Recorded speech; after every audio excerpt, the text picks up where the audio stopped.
And there's nothing more important when you have a family member in a nursing home to be able to go visit them. And I had a constituent once, last year actually, who had to put her mom in a nursing home. She was in the hospital and there was no place locally. She was traveling every day to New Jersey until I made a call to try to get her into a local nursing home. So I know what it's like. So the other commitment I'll make, if for any reason this would go forward, and I don't believe it's going forward at this point, there's three things that I would insist on. If they went the route of an LDC, number one, that the legislature would have the final say on what would be decided on who would operate it. Number one is that if there is an open bed and there's a choice of whether it's a Sullivan County resident or someone from out of the area, irrelevant whether it's a private pay or Medicaid, that they have to take the Sullivan County resident. And the other thing is to protect the jobs of the current employees. I don't believe we're going down this road now, but like I said, no one knows what the future is going to be. The world economy is in horrible shape. Unfortunately, I think it's going to get worse before it gets better. So I'm not making any promises. The only promise I can make, I'm going to try to keep it as long as possible and do the right thing by the employees. But I appreciate what you've done, and I'm sorry that we got to this point so quickly without doing our due diligence. And I promise you, in fact, in my car right now, I have the last 5 years of the financials for the nursing home. I will be delving into it and seeing where we're losing.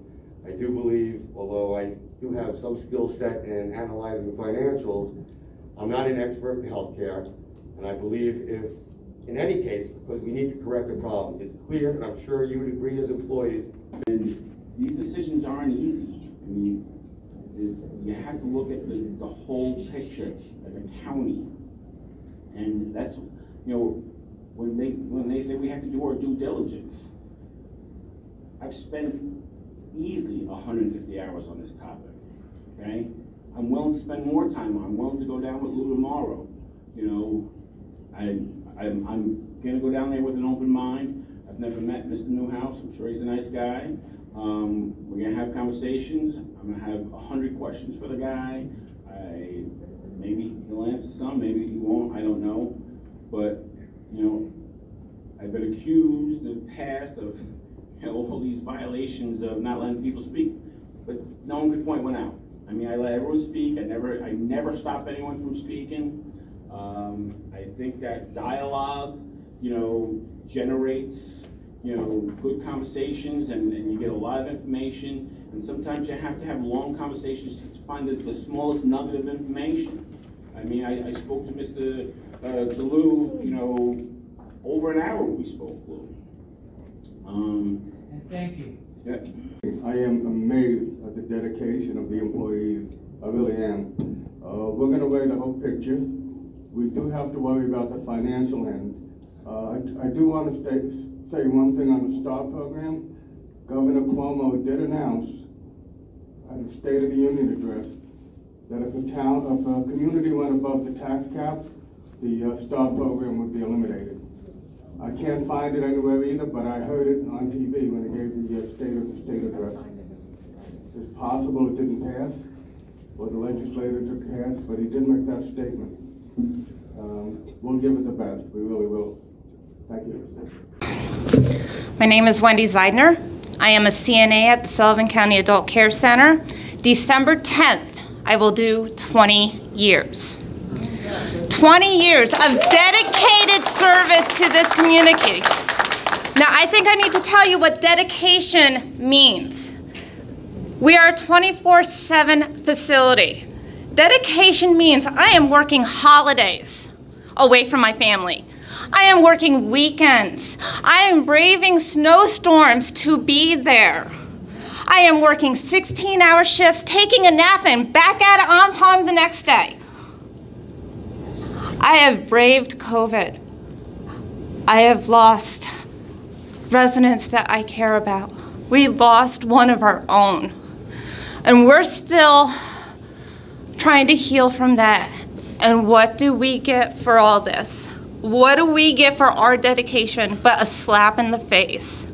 We didn't get hazard pay. We don't get a thank you. We get, well, maybe the new company will keep you on.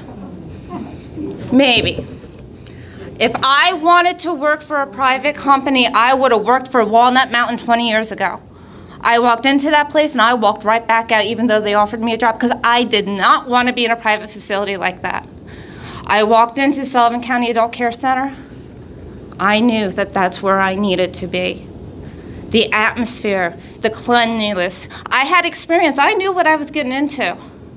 And I wanted to work there. It wasn't for the benefits at that time. It was I wanted to do what I do best, which is be a caregiver.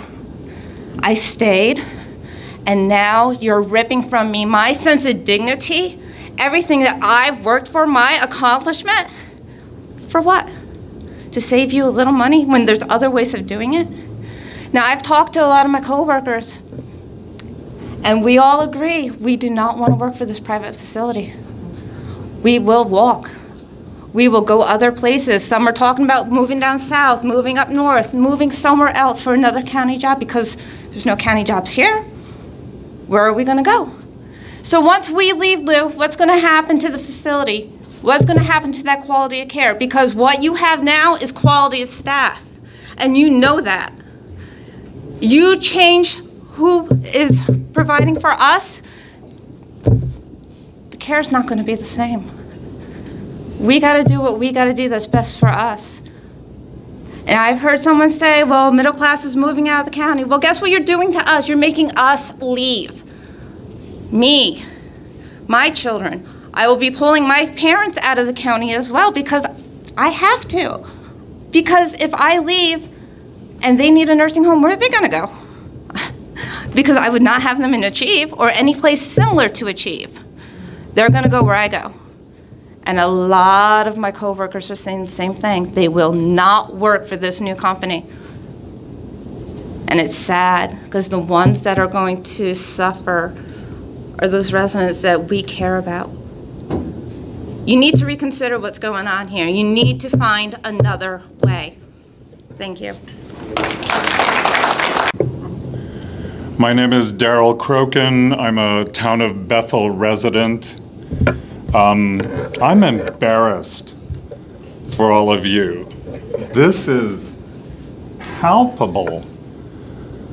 People talking about their most vulnerable state, not just residents, but the people who work there going through COVID. I'm embarrassed for all of you. I've been sitting here watching you carefully. You, sir, I'm your constituent.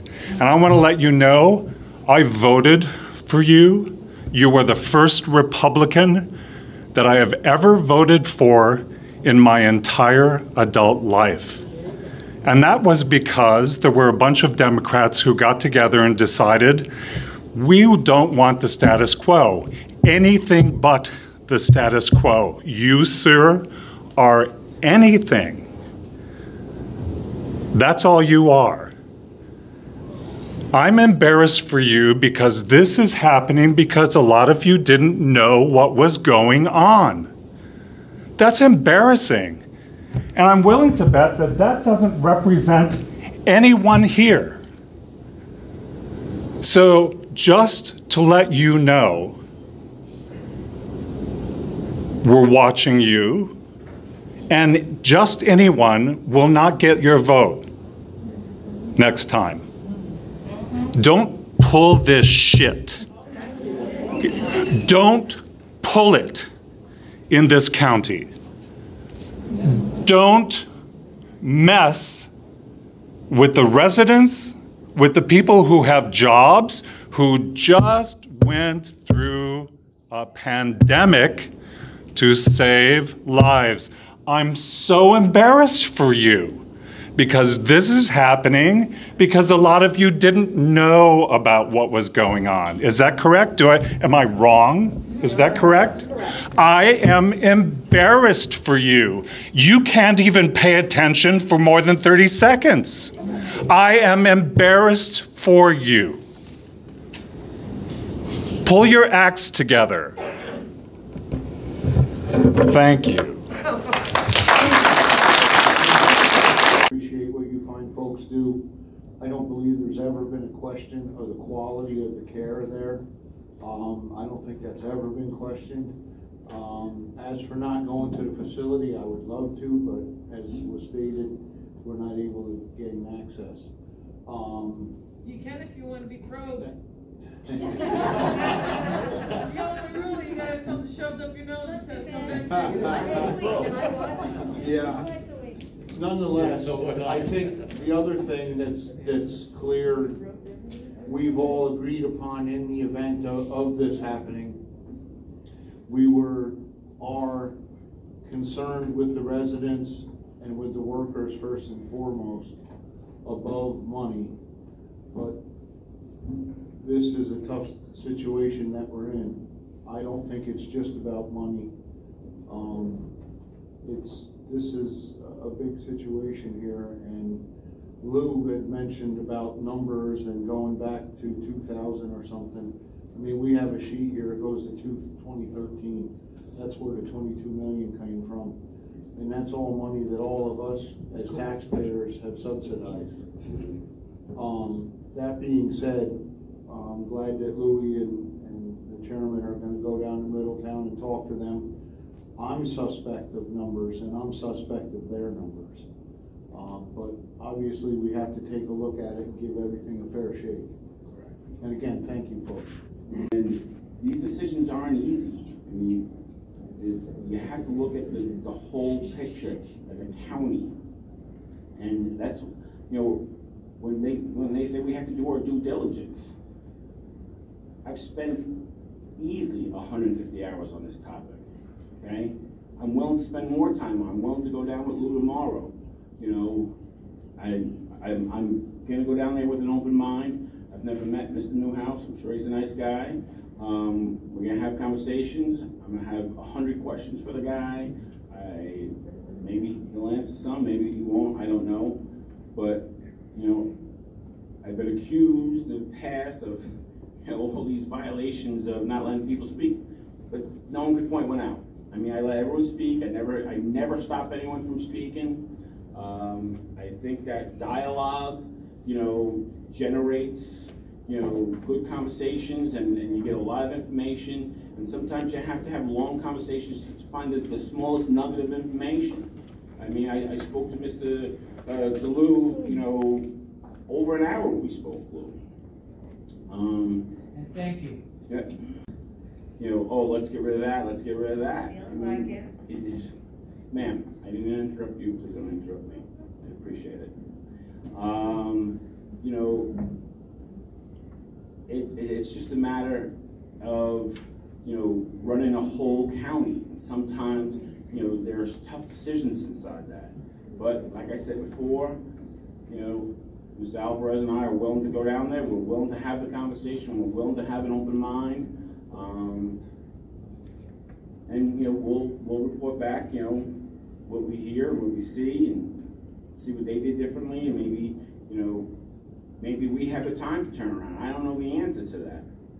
But, you know, our financial situation is pretty dire. I just want you to all understand that. And, you know, it's not just, you know, widgets to us. You know, it is people to us, and we understand that. And with that, you know, I'd like to adjourn the meeting.